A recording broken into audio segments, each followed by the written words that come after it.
This is Sister Shaw. Yes, this is Sister Eileen Shaw. This is the nun Trish Cahill says she confided in when she was 15 years old. I would have done anything for her. I would have died for her. At a convent in New Jersey, she says she told Eileen Shaw things she'd never revealed to anyone about her now deceased uncle, a priest, whom she claims sexually abused her starting at age 5. She gave me everything that was lacking that I didn't even know I was lacking. I was so broken. She filled in all those pieces. She now describes that process as grooming, saying Shaw plied her with drugs and alcohol while teaching her how to have sex with a woman. I'm with my friends during the day, and I'm with this pedophile nun on the evenings and on the weekends and in the summer. Pedophile nun is a phrase I think most of our viewers will have never heard. Really? Wow. That's really a shame because there's a lot of them out there. It's the secret not yet told. Mary Dispenza is trying to change that.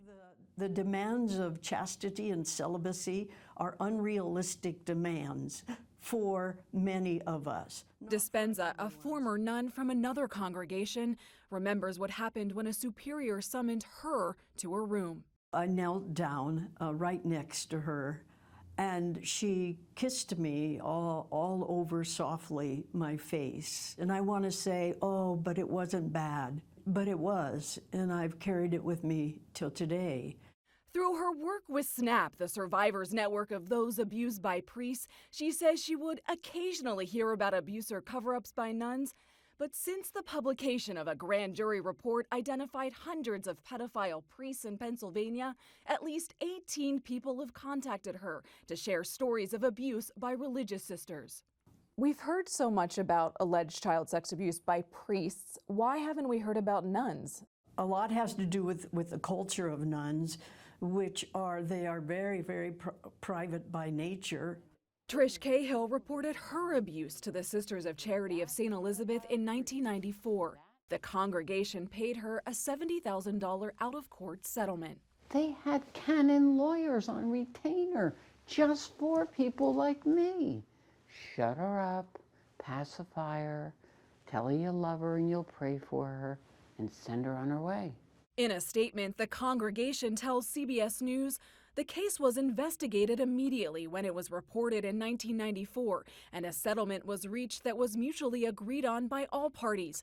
We believe that the Sisters of Charity acted in a responsible manner. Hi, is this Eileen? We reached out to Sister Eileen Shaw, who Cahill says she continued to see for years as an adult. You don't wish to discuss this at all? She just hung up. The Sisters of Charity removed her from her role as a grade school principal, but report she remains a nun. They're providing her with food and housing while restricting her from outside ministry. I think it's really sad. In the meantime, Cahill says the settlement she signed wasn't enough to help her deal with a lifetime of trauma. What is your hope? That this is the beginning of many, many times more that I get to speak, and I get to educate, and I get to possibly prevent this from happening to anyone ever again.